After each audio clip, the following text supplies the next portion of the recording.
Ed here from the Independent Living channel. Merry Christmas, everyone. It's the day after Christmas. Pretty cold here. We have a very special gift for you in our tiny home waiting. And if you're interested, it will change your life. You will thank me in the comments. So.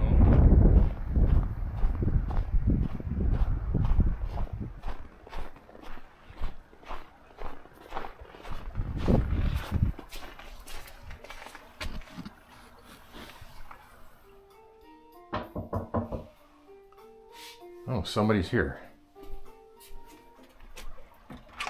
Oh, hi! Merry Christmas! Come on in, come on in. How you been? Wow, great, good to see you. How do you like our little home?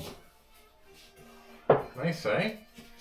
So I have a beautiful surprise for you, and it's going to change your life. You're going to absolutely love it. You want to know what it is? Bacon. Just gotta put some wood in the stove here. Can you add some more wood? Yeah, sure. I'm gonna add some more, rake it out.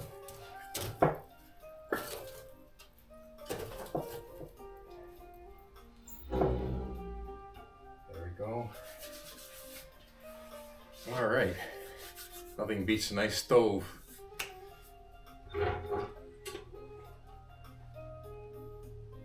So yeah, I've been a lot better now. Did you hear, I don't know if I told you, but the last year and a half, I've been dealing with a health problem.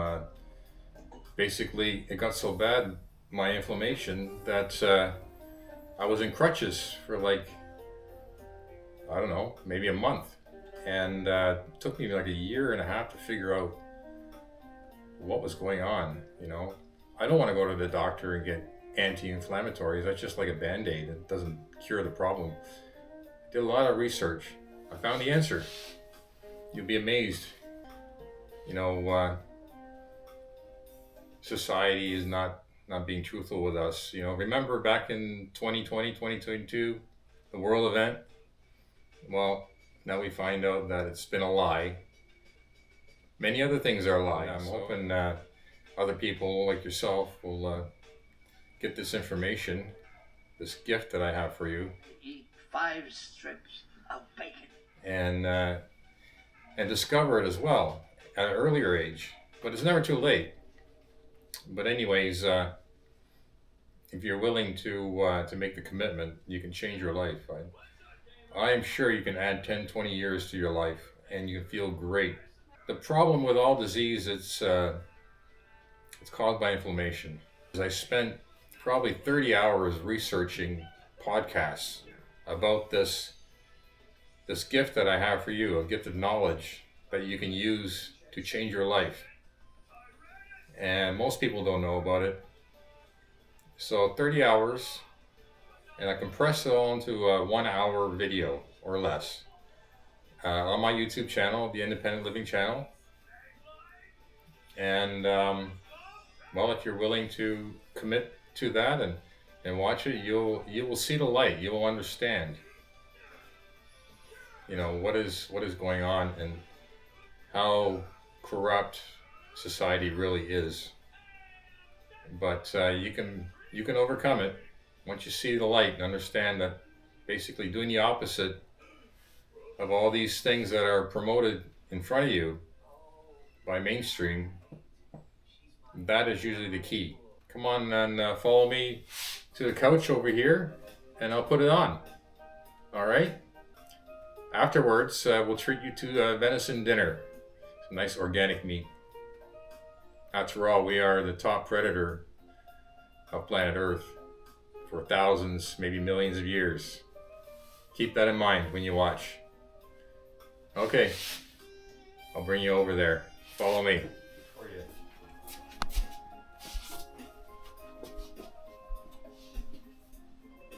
Have a seat, have a seat.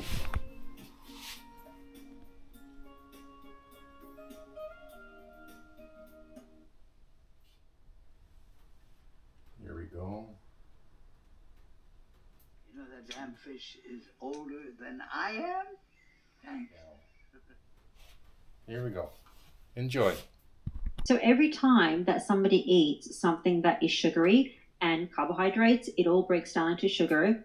Every time your blood sugar is elevated, that is toasting all of your cells, your eyes, your brain, your heart, causing disease over 20 or 30 years, which may require the patient to come see you and get their leg amputated. Is that a bit extreme to say? No, I don't think so. If you have more than 4 grams of carbohydrate at one hit, it's going to affect the lining of every blood vessel. It damages that.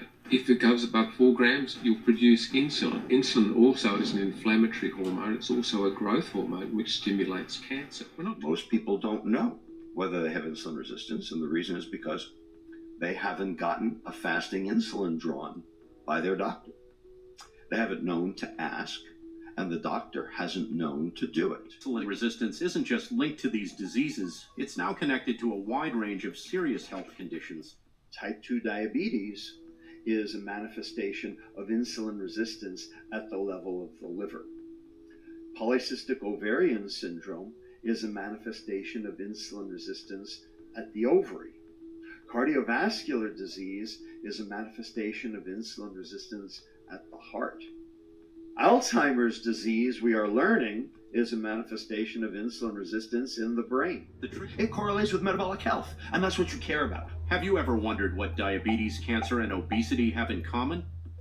The answer lies in a single root cause: insulin resistance.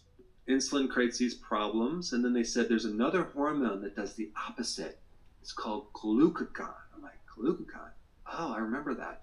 And the way that you trigger that is by consuming meat, red meat. I'm like, oh, okay. So the next morning, I ate a buffalo burger. Not my cereal, my muffin. And it was like someone that took a helmet off my head. I was just like, oh my God, my brain feels so much better, because it would take me to 11 o'clock just to wake up mentally, and my eyes are all blood sugared. So all these things cleared up, and I was like, oh my gosh, this is amazing. I told my wife, I said, this is a miracle, you know? So of course, I radically dived into what I needed to do. And I did a combination of lowering carb and increasing more protein, those two things. And that was the most miraculous thing. So of course, then I started telling all my patients, and they were getting results. And then I became obsessed with this topic. So I started to get up early, 4 o'clock, study it, get home, study it on the weekends, to the point where I never stopped doing that. So I just kept accumulating more and more knowledge and practice and testing things out till we kind of refined what I did in my practice before I went in just do YouTube. But that's like the short version of me, a junk food junkie, completely had almost every problem that any patient ever had. So I started getting very, very unhealthy, hit the bottom at 28 years old. So I would be living on massive pasta, cereal, crackers, biscuits, waffles, pancakes, everything. So, and then I think right around the time I says, well, I think what I need to do is become a vegan, because that's where you get healthy. So I started doing carrot juice, beans, grains, rice. Oh my gosh, I just got really sick after that. That was like the worst mistake, because I was bloating, I was in bed all the time. So eventually I'm like, what is going on? Because I was in practice. I was even worse. I would eat not just a little bit, but I couldn't stop eating. Once I started eating, like even like Halloween, I would eat the whole bag in one sitting, right? I would be going through the cupboards looking for sugar. That's you. So Dr. Berg, my first question, what is the number one thing that people need to focus on to lose weight and to burn fat? Reducing insulin, okay? And that has to do with reducing your carbohydrates and not eating so frequently. Those are the two most important things.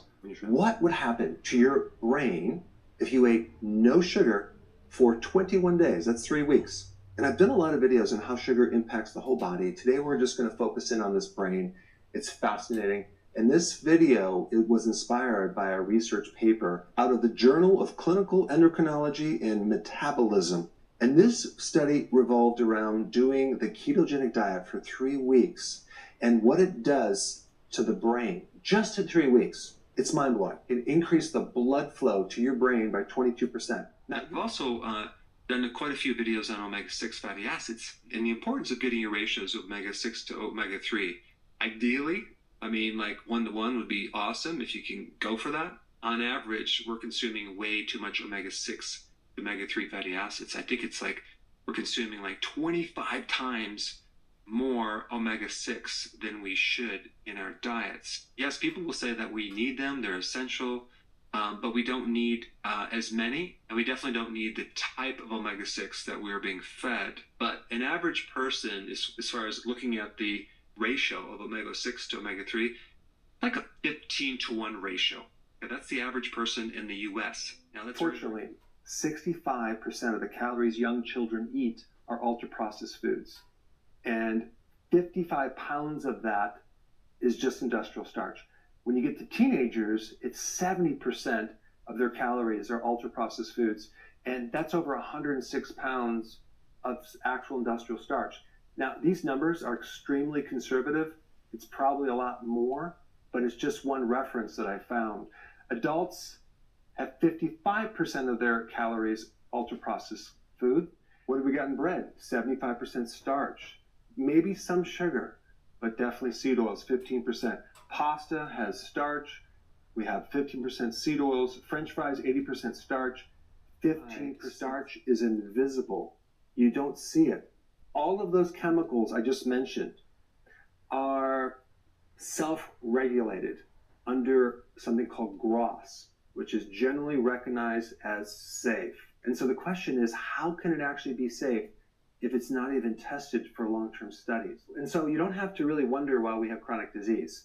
If we look at this, okay, we have 16 grams of total carbohydrate, we have 1 gram of fiber, and we have 0 grams of sugar. What is left? We have 15 grams of a carbohydrate that is not listed on this nutritional facts. And that is why starch is invisible. You don't see it unless you read the ingredients and understand that modified food starch, modified corn starch, wheat starch are all industrial starches. It's basically extra damaged protein that clogs everything up. It's directly responsible for the complications of diabetes and also the Alzheimer's plaquing in the brain and also the fibrosis or scar tissue in your liver. But there's one more thing I need to mention without giving you a lot of big words. This is the word right here, which is a byproduct of glucose from the starch. It's called an aldehyde. I don't know if you ever heard about this chemical, but this is what they use to embalm people, to preserve them. The other one is another chemical that I'm not going to give you the long name on. All you need to realize is that it's the toxin that occurs after you drink alcohol the day after when you have the hangover. But don't worry, it gets worse. If you take a look at junk food, right, what is it composed of? Sugar, starch, and seed oils, right? But when you combine the starch with the seed oil under heat, you create a compounded toxic soup that is deadly on your tissues. If you take breast tissue that is tumor tissue and compare it to, like if you take a breast tumor and compare it to the normal tissue right next to it, like that it would have shared its origins with, the cancer from the breast will have 7 times more insulin receptors than the normal breast tissue. So the idea of this tracking quite nicely with obesity rates going up over the past 20 years, I wouldn't say that it's the obesity per se, but I would say it's the entire metabolic milieu, which is the insulin resistance. That as much as the high insulin is promoting fat cells getting bigger, that high insulin is also accelerating the growth of the tumor cells. Because again, one of the main mutations in breast cancer is a 7-fold, so a 7 times increase in the number of insulin receptors. And insulin wants to tell things to grow. So it's no surprise that almost every tumor that's ever been measured for having insulin receptors will have a lot more. It's basically telling its neighboring cells, insulin's going to come by and it's going to tell us all to grow. I want to grow more than you. And that's what cancer is. Cancer is growth, unregulated growth. Insulin tells things to grow. So the connection between obesity with the rising incidence of breast cancer is very, very likely a consequence of the rising incidence of insulin resistance. Telling me to keep growing, I can't keep growing. I'm so big that I'm going to pop. I mean, literally, the fat cell can get so big that it degrades its membrane. It's like a water balloon that a naughty little boy has overfilled and it's about to burst. The fat cell doesn't want to burst. And so it tells insulin, you are trying to make me grow. You're telling me to grow. I can't listen anymore. I'm becoming insulin resistant to stop growing. So insulin makes you fat? Oh, very much. Now, if you, so a moment ago I said that the big fat cell is two variables. You must have both. You must have both a signal to tell the fat cell to get big, which is insulin. There's no other signal that can do it. You can, in a human, just simply take away the insulin, like type 1 diabetes. It doesn't matter any other hormone in the body. It does not matter. They cannot get fat. They can eat. Imagine a young girl who gets diagnosed with type 1 diabetes at the age of 13 or 14. Very impressionable time. She's very worried about how she looks and how thin she is. She learns that, wait a minute, I can eat whatever I want, and all I have to do is not inject my insulin, and I'll be as skinny as I want. And it works. It works so well that it's actually a formal eating disorder called diabulimia. So the fact that this exists is absolute proof that the growing and the shrinking of the fat cell is more complicated than just calories being high or low. Because like I said earlier, when I talked about hormones are a way for the very tissues of the body to know what it ought to do with energy. And so a fat cell will have energy all around it. And if it doesn't have insulin to tell it what to do, it won't do anything with it. Or maybe to make this more direct, back home in my lab, my students are growing fat cells in petri dishes. These fat cells are swimming in a little sea of calories, lots of glucose, lots of fats, and yet they stay really small until we add insulin. The moment we add insulin into that little petri dish, if we check those cells 4 hours later, they're immediately fatter. If we check them 4 hours later, they're fatter still. Now they know what to do with the energy they have. If you take a person with type 1 diabetes and say, I want you to eat 10,000 calories, but don't give yourself your insulin injection, they cannot gain weight. It is literally impossible. 70% of all calories globally are carbohydrates. And now, perhaps with the best of intentions, our experts are telling us that we should be eating 6 times a day. And so we wake up in the morning, insulin has finally been coming down while we've been fasting overnight. Insulin gets to take a little bit of a break. We're fasting. Then we break that fast by eating breakfast. And in the UK, as it is in the US, by and large, this is going to be a very starchy, sugary breakfast. An alternative medicine doctor. Gluten can cause everything from osteoporosis to autism to schizophrenia. Another guest claimed the ketogenic diet was a treatment solution without chemotherapy. To manage cancer without toxicity is to simultaneously restrict the two fuels that are needed to drive this dysregulated growth, while transitioning the whole body off to a fuel that the tumor cells can't use, which is fatty acids and ketone bodies. At no point in the episode does Stephen challenge the suggestion that the keto diet could treat cancer. When we next hear from him, he says, So what can we learn from our ancestors about cancer? If you were a cancer patient who took some of this advice and maybe changed your dietary patterns and became very restrictive when you were undergoing treatment, you could potentially and very realistically get very, very sick. Now this I have to stress to you, and I tell my patients, you come in and I'm depressed. You're depressed because that very symptom of depression is a symptom of your inflammation. What is a normal cholesterol? And should we be lowering cholesterol? And the answer really is not that simple. What we should be doing is not to have small dense LDL. So the question is, where does that that's come from? the issue. And small dense LDL are 5 things. Sugar causes it, omega-6, advanced glycation end products, toxins, and leaky gut. They make your cholesterol become small dense particles. A lot of people are concerned about eating eggs because they think it might raise their cholesterol levels. Absolutely no concerns whatsoever. So excess of fruit is also no good. Excessively cooked foods, processed foods, refined products, and another one, vegetable seed oils. So any food that you prepare or you buy that contains vegetable seed oils is a no-no. Because vegetable seed oils are a product.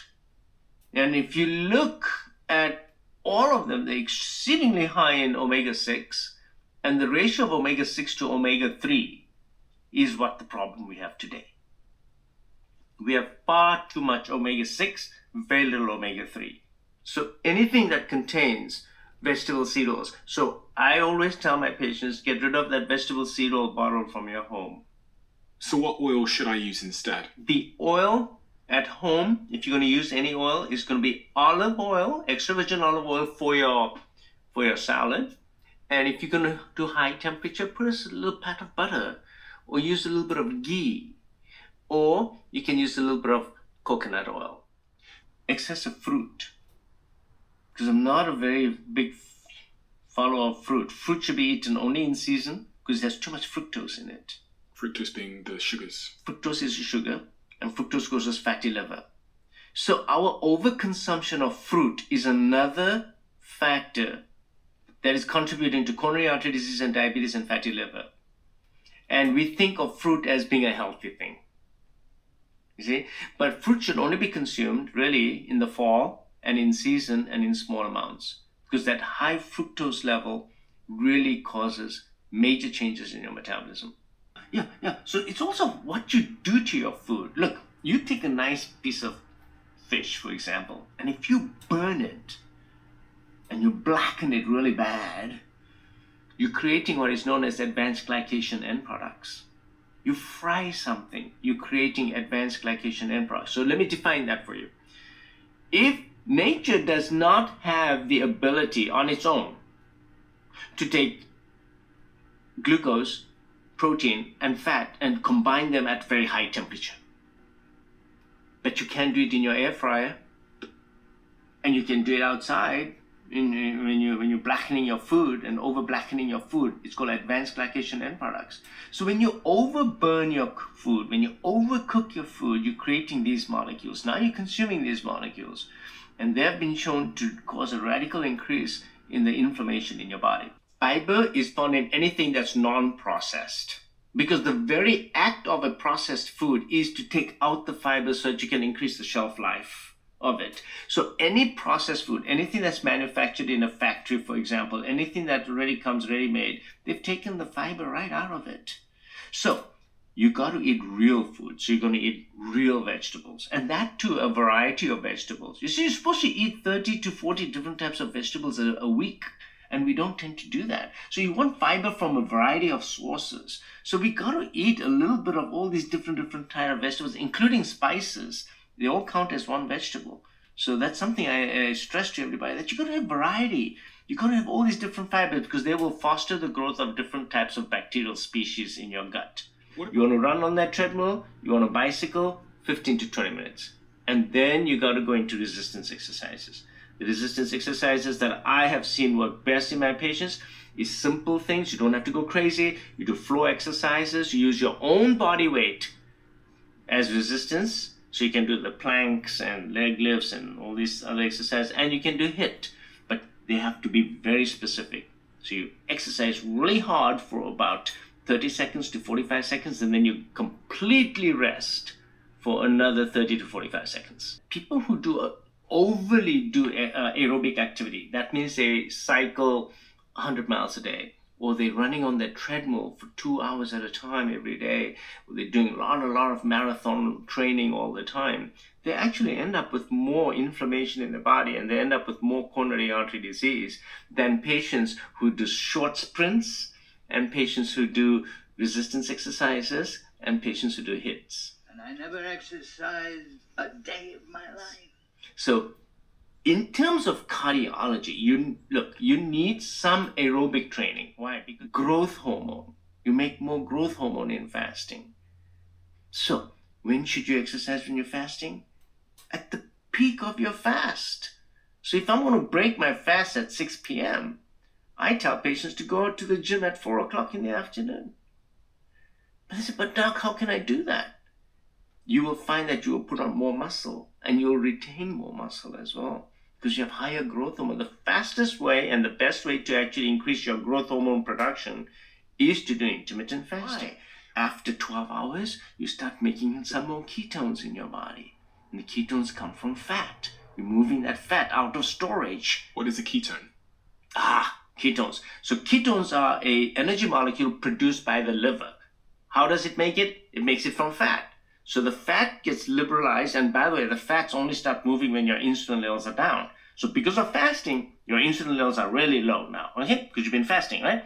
So now the fats start dissolving. So you get free fatty acids. The free fatty acids float into the bloodstream. Free fatty acids are fat products.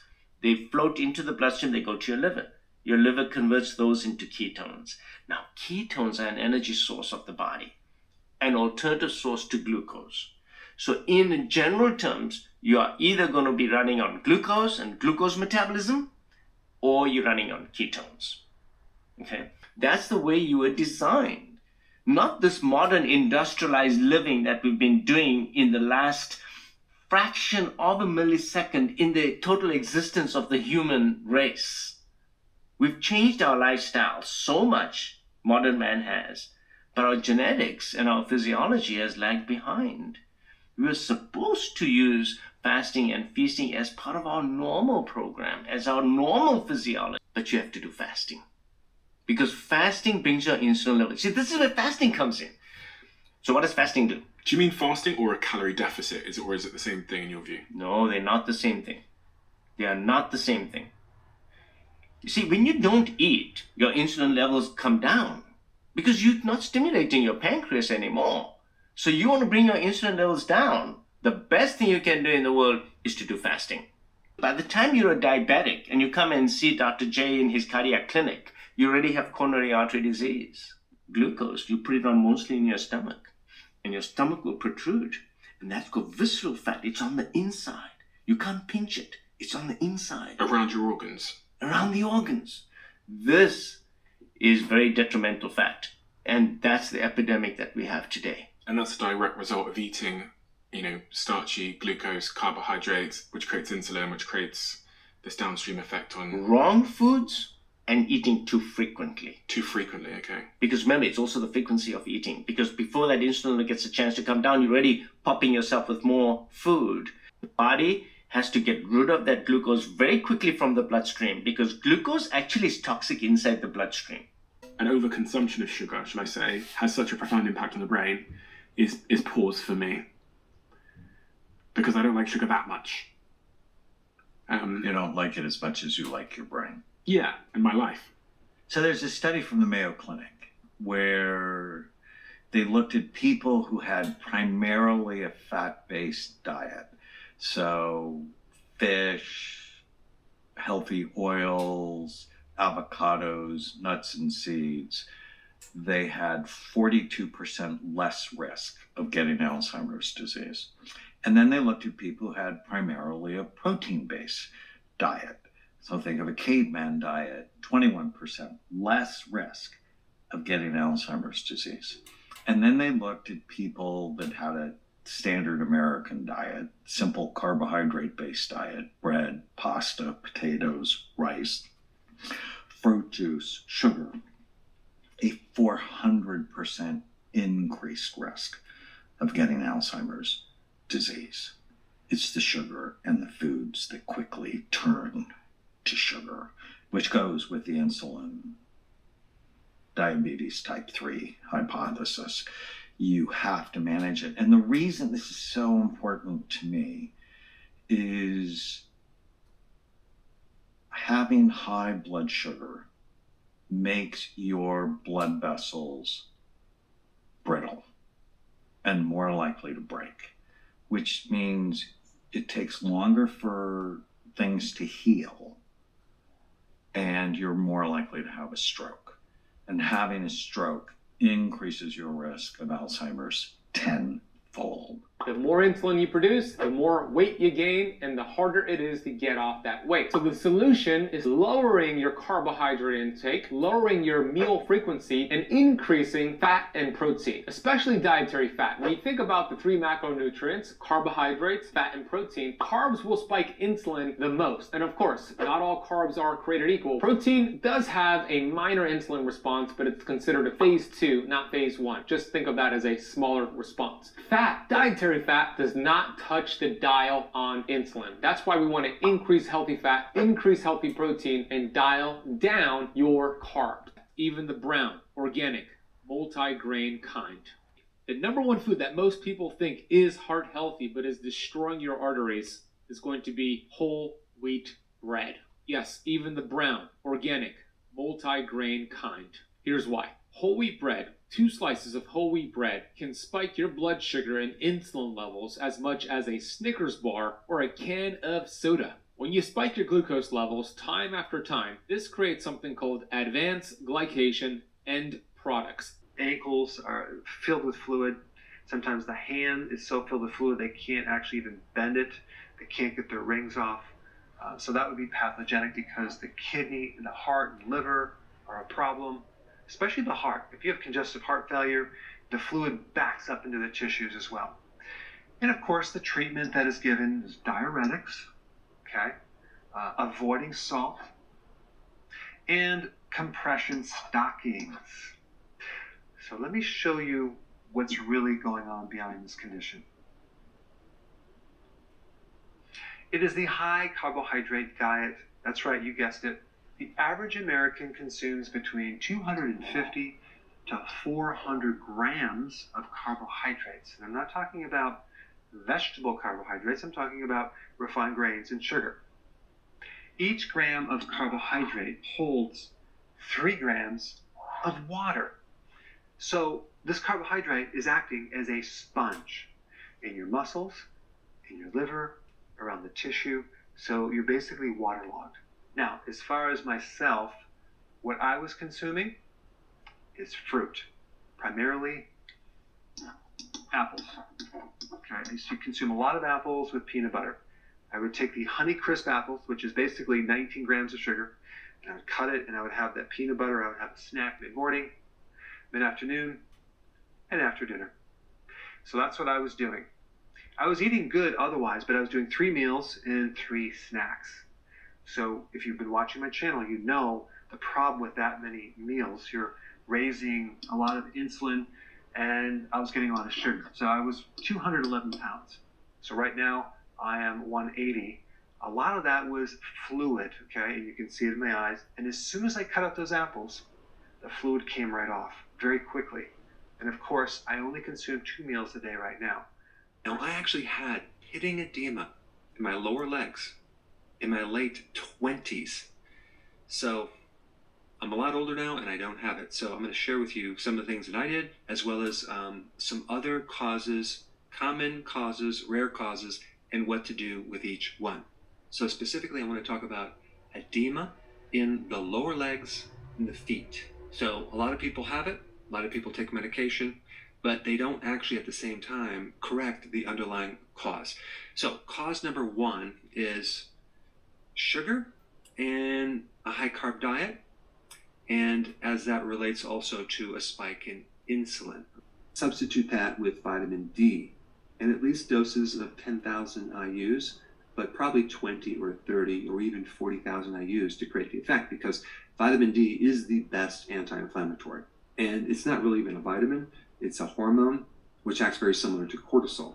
Fasting, hands down, is the most powerful thing you can do for your health. If you ate no food for 5 days, would you starve to death? Or would you heal your body? Would you improve your organs? We're going to talk about exactly what happens day 1, 2, 3, 4, and 5. Doesn't health come from nourishing the body? The real problem is that you're so used to eating, it's hard to give that up. What we're doing when we're fasting is we're basically mimicking how our bodies were evolved genetically. If you just think about like the Stone Age time, did we eat 3 meals a day plus 2 snacks? Could we actually order Pizza Hut 24/7? No. We did not eat very frequently back in the day. Now, our genes are so confused on what's going on, especially if those calories are junk foods. When you start this program and you stop eating, your brain's going to get smarter. Every single cell in your body is going to be very, very resilient. Because if the insulin is too high, you're not losing any weight.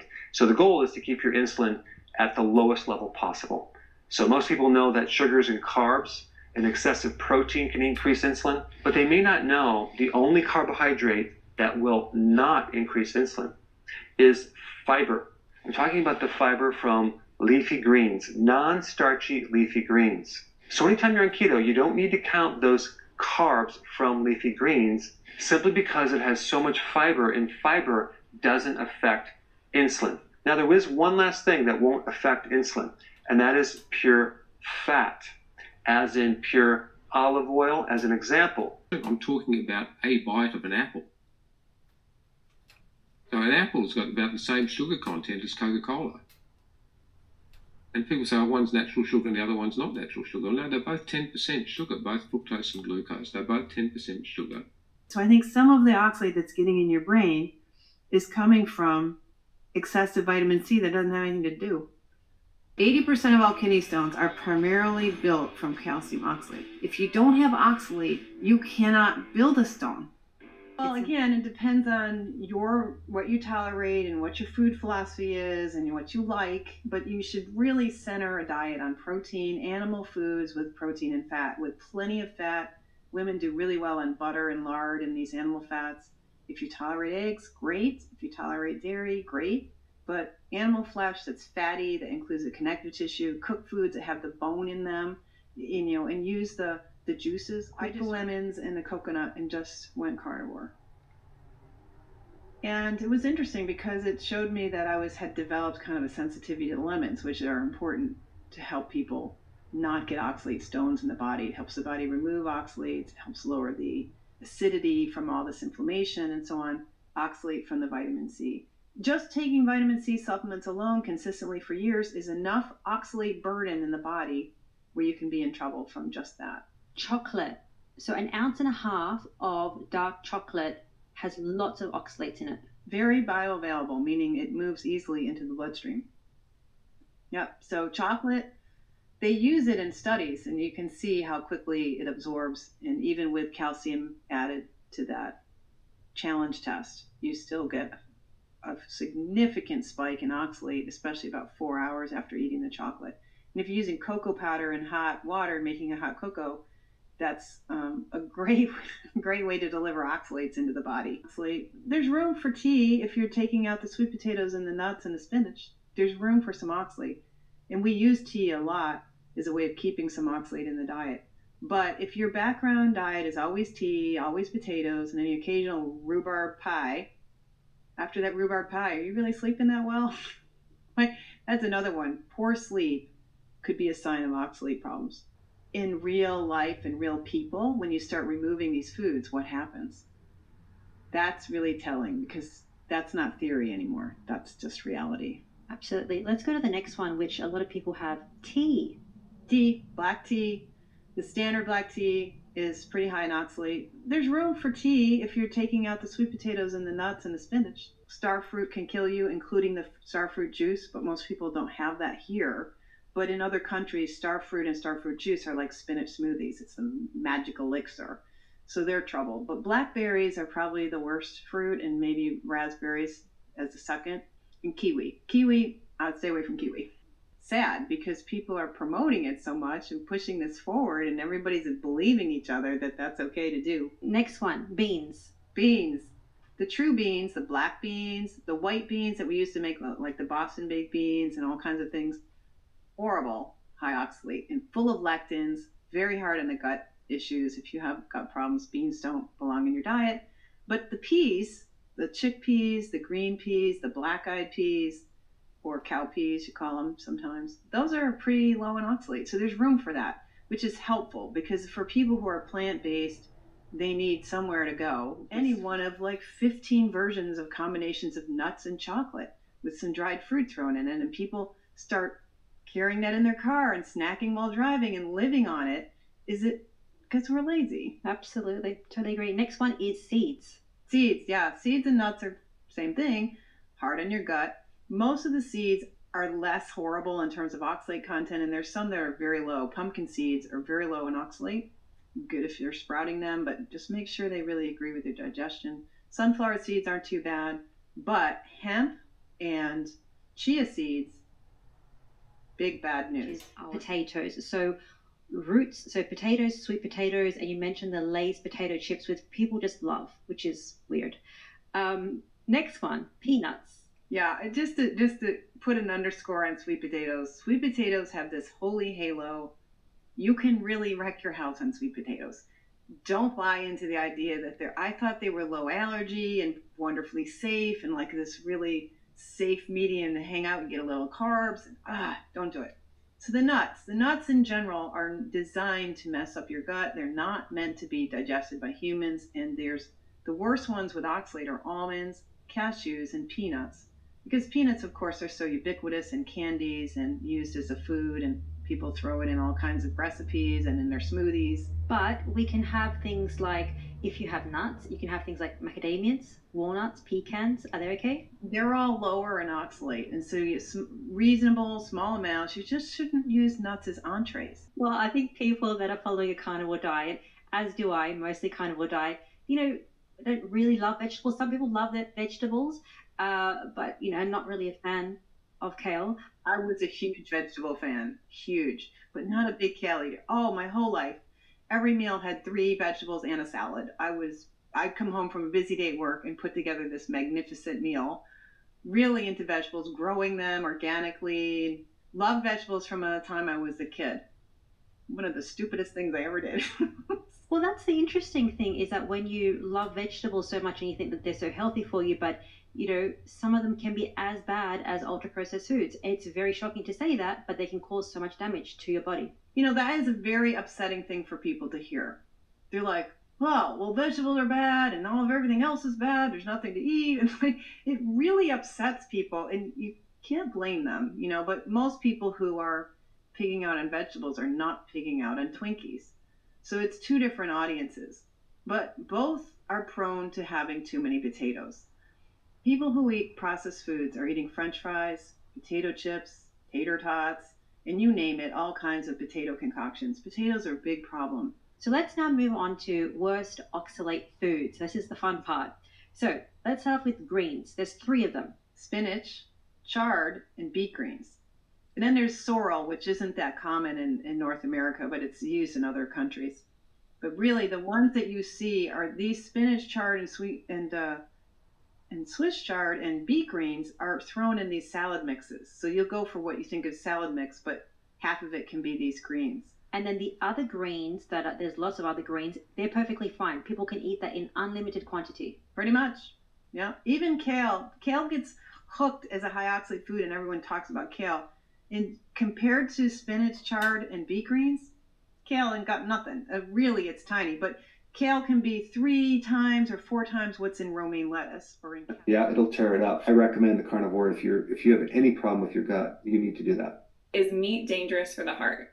No, it's actually therapeutic for the heart. Out of all the foods that you can eat, meat is the most healing food of anything. Okay, so you have the protein in there. There's trace minerals. There's minerals in there. There's other compounds that are super healing. This is how we repair a body. I think if you're going to make your body sick if you're deficient in this animal protein. If you just take a look at all the junk food, right? Like with kids, it's 65 to 70% of their calories are junk food. Adults, it's 55%. And these little kids, it's like up to 60% of their calories is ultra-processed food. What's missing in the ultra-processed food is protein. It's all carbs and seed oils because big food has lost a lot of money, a tremendous amount of money, and they're fighting it, especially right now with RFK. The Rockefeller Institute has put out $100 million to support this Food as Medicine initiative. Have you heard about that? Yes. Well, if you look at their foods, it's like Mom's Meals, I think it's called. You ever look at the ingredients of that? Mm-hmm. It's more institutional junk food. Yeah. So the problem is that politically, there's a lot of money in food, and they have a lot of money, and they're pushing things, and we're trying to push the other way. One thing that we have that's more valuable than money, we have the trust of the average person, and because we're just helping people, right? And we're trying to get them on the right diet. And so as they get better, the trust goes up. But people don't trust Big Pharma, or they don't trust big food.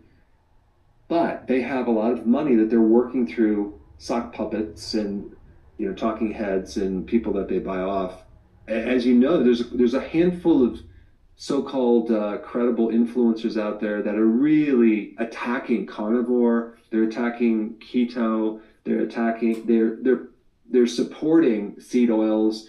They're supporting this idea that it's just calories in and calories out. Yeah. You know, if you just take a look at the definition of food in the dictionary, that which is eaten to sustain life, promote the repair and growth of tissue. That's the biological definition.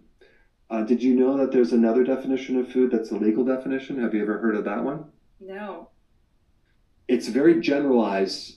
They even use food in the definition. It's some ridiculous. Food is food and particles that relate to food that, as long as it's labeled correctly, it's considered food. Like, it's ridiculous. It's something like that. Don't talk about the diet. Even if you had cancer, they're going to say, well, just eat what you want. You know, take your chemo, right? It's all about the management of symptoms, treating the side effects from the junk food, when the biggest omission is the diet. Could you imagine if they just focused on diet and got people off all this crap and eating real food? It would dismantle this whole scam, and I think it's a scam. And pretty much any amount of ketones will do, because the body will always get rid of sugar first, and once it's got rid of the sugar, then it'll switch into ketones. Now, obviously, there's a switchover patch where you've got part ketones, part sugar, but I'm satisfied with any amount of ketones. For cancer patients, I want much higher levels of ketone because, again, cancer cells are like bacteria and yeast. They can only run on sugar. So for my cancer patients, I'd be much tougher with the diet. What should they specifically eat if they're eating a little bit of carb? Is it like leafy greens, low oxalate greens, that kind of thing? Well, whatever is necessary to stay in ketosis. And this is where tests can be very helpful. And the thing is, you don't have to be in ketosis all the time. You know, primitive woman was not in ketosis all the time. In the autumn, there was a windfall of free food, wasn't there? There was loads of fruit, loads of nuts, loads of root vegetables and grains. And she would have switched on her carbohydrate addiction gene, and she would have eaten these foods in an addictive way. And that has evolutionary benefits, because by doing that, she would have got fat. And getting fat in the autumn is essential survival value for the winter. It's your own personal pantry that A, insulates you and keeps you warm, and B, nobody else can steal that food, can they? It's all, we hear about squirrels, storing nuts in the winter, but sometimes they can't find those nuts and they might starve as a result. Whereas we can always access those fat stores. Millions of years with a carnivore, Stone Age paleo diet, but the diets have changed so fast in such a short time. The gut simply hasn't caught up, and will never catch up in our lifetime, and will never catch up in hundreds of years. So we need to get the best of the old world and the best of the new world. So the best of the old world means we should be eating a paleo ketogenic diet. And the best of the new world is, I want security. I don't want a tribe, coming over the hill tomorrow and murdering me and all my family. I don't want to be cold in the winter. I don't want to be starving in the winter. I want food security. So as I say, we are in a perfect place to have the best of both worlds: the food security, the physical security, the warmth security. But we need to choose our foods very wisely. And if you have faced with a difficult choice, always ask, what would primitive woman have eaten, 500,000 years ago? And that will give you a very good clue.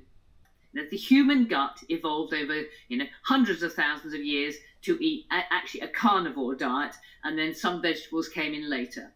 It is, the human gut is much closer to a dog's gut or a cat's gut or a carnivore gut than any other gut. And modern foods are a disaster because they are high in carbohydrates, they're high in ultra-processed foods, they are very addictive, we eat them in an addictive way. And that overwhelms the ability of the gut to remain sterile, because the carnivore gut is a sterile gut. And as soon as you start fermenting those foods in the upper gut, that is metabolic disaster. And the fact of the matter is, anybody eating a typical Western diet with bread and toast for breakfast, cereals, orange juice, all that sort of stuff, will have abnormal gut function, almost without exception. Really? Wow. So even all these healthy foods, like you mentioned the orange juice, you mentioned a whole grain bread or bread. So I wanted to ask, what are these so-called healthy foods that are the worst foods that people are eating every single day? They don't even know it, but it's secretly destroying their gut. What are those foods? They're basically the high carbohydrate containing foods, the high sugar foods. And yes, we're told fruit is healthy for us. Yes, but remember, primitive woman's idea of fruit would have been a crab apple.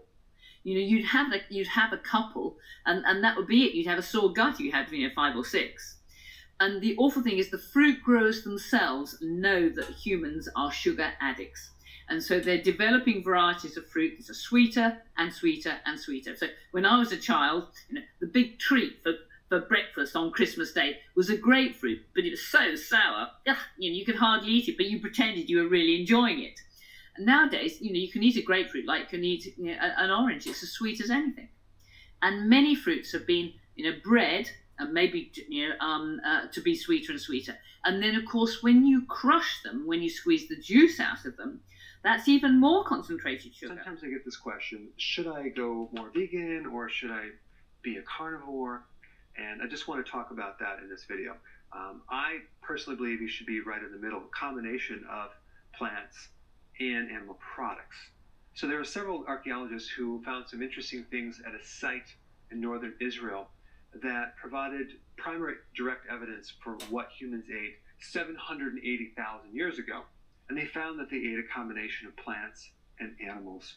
And of course, in other parts of the world, people ate differently. They pretty much ate what they can get, whether it was insects or milk from a cow or fat from seals if they lived in other environments. So based on this article, they found that these humans consumed a large range of plants, thistle seed, water lilies, acorns, water chestnuts, olives, even some fruit. But the fruit back then was very different than it is now. It was not nearly as sweet, and it was seasonal as well. But on the other hand, they found that these humans also consumed elephant brains and whole animals and insects as well. And the other point I want to bring out is a lot of animals can make their own vitamin C. We cannot. Okay, so we are dependent on vitamin C from food.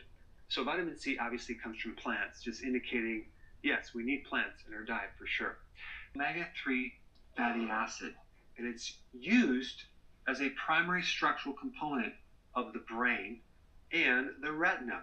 Now, in the brain, it makes up the synapses, which is basically the connection between the nerve cells.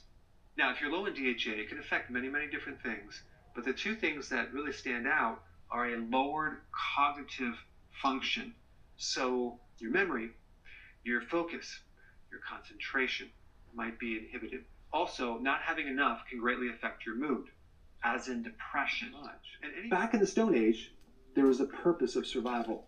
Let's move you to present time, to modern time right now. You probably are not drinking out of your local pond down the street, but I'll guarantee you're not getting near the amount of sun that you got way back in the day, which means you're not getting near the amount of vitamin D you used to get. The way that you can correct these inflammatory genes is to beef up your vitamin D levels. There's several things that you can do to lessen this problem. Take more magnesium, take vitamin K2, take zinc, and also you can limit your amount of calcium, cutting out the dairy stuff right there. On the flip side, what are the dangers of not having enough vitamin D3? It makes you more susceptible to autoimmune diseases. Autoimmune diseases are the #1 health problem on planet Earth right now. Talking about MS, Graves, lupus, rheumatoid arthritis, type 1 diabetes, vitiligo, which is a skin problem,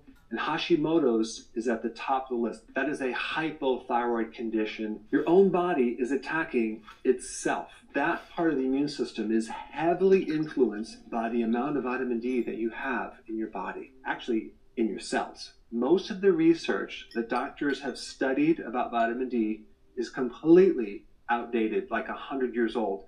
Olive oil also has some additional things in it, like vitamin A and vitamin D. And then as far as these other oils, like cooking oils, you should use like butter or ghee, coconut oil, lard, tallow, extra virgin olive oil, It's very important to have those oils as your cooking oils. Now, there's one last point I want to bring up, doing a major deep dive into DNA. And I've been looking at quite a few reports.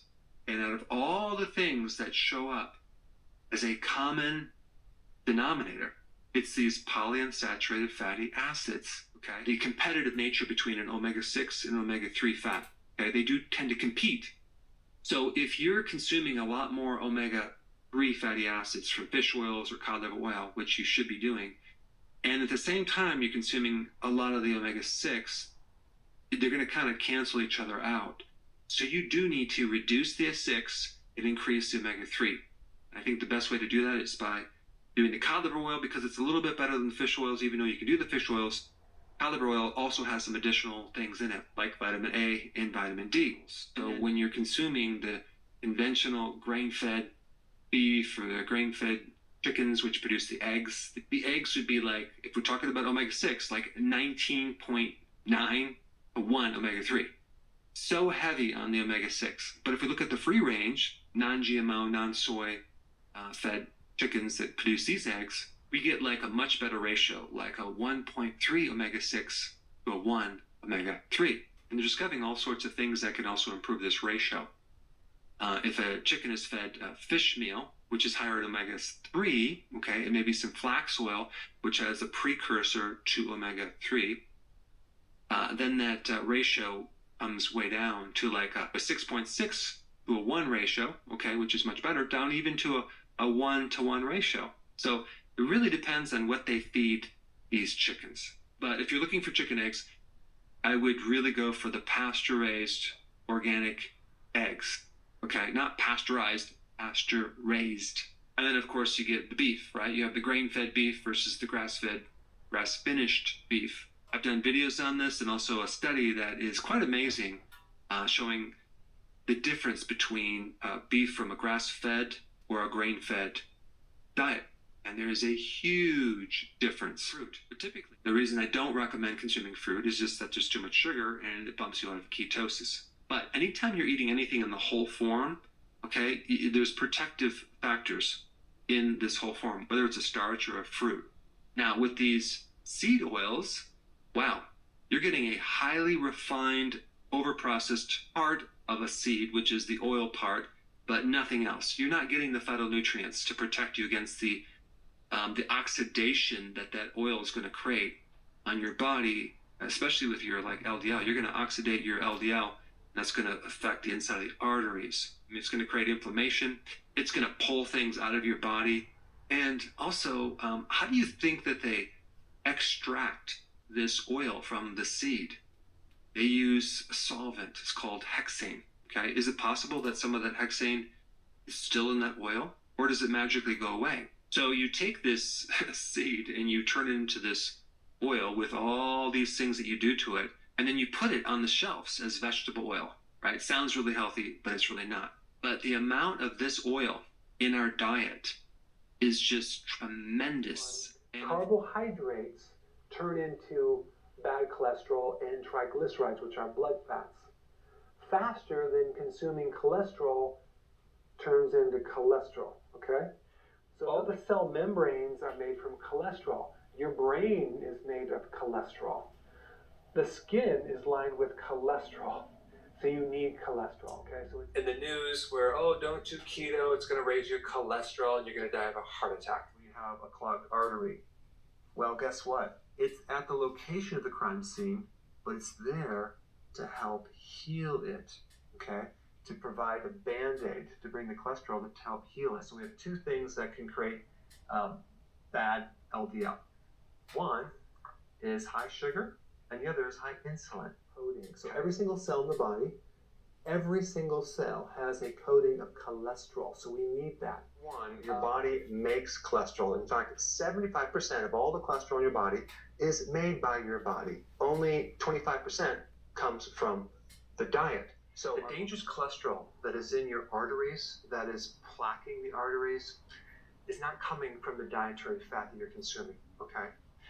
Let me explain. There's a term I want to define here, de novo lipogenesis.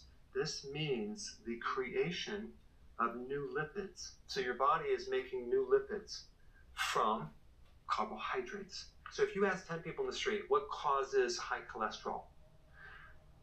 None of them are going to mention carbohydrates. They're going to tell you it's dietary fat, okay? Like things like eggs and meats. What they don't know, it's the carbohydrates, sugars, breads, pasta, things like that, that is creating a tremendous amount of fat and cholesterol in your arteries, and not the healthy type, the stuff that's sticky, the stuff that plaques, the stuff that makes your arteries hardened and starts increasing blood pressure. And a lot of these doctors had ties to the drug companies. Congratulations, you made it this far in the video. This is the best part. So here we have Honeycrisp apples, and they're healthy, right? Or not? Well, they got vitamin C and fiber, but 19 grams of sugar. So I'm not eating them. I'm staying on my keto.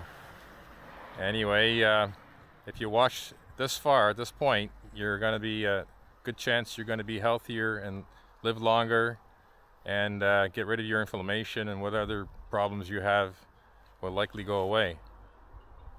But this is a problem. What do we do? Well, there's a solution for every problem, and we're going to trade these for something else.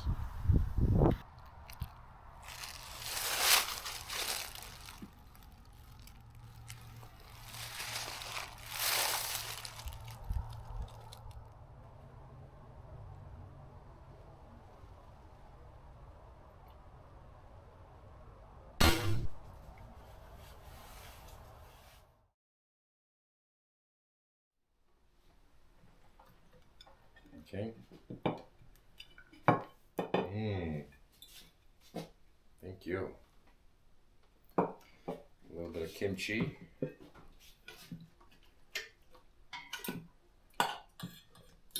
Whoop. Thank you.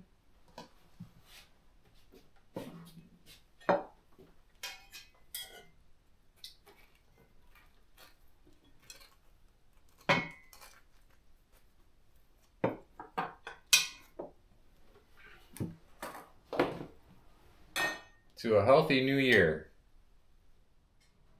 Walk on eggshells around one another and can't enjoy anything. Doesn't that sound fun? Get your booster today! Bacon, a whole damn plate.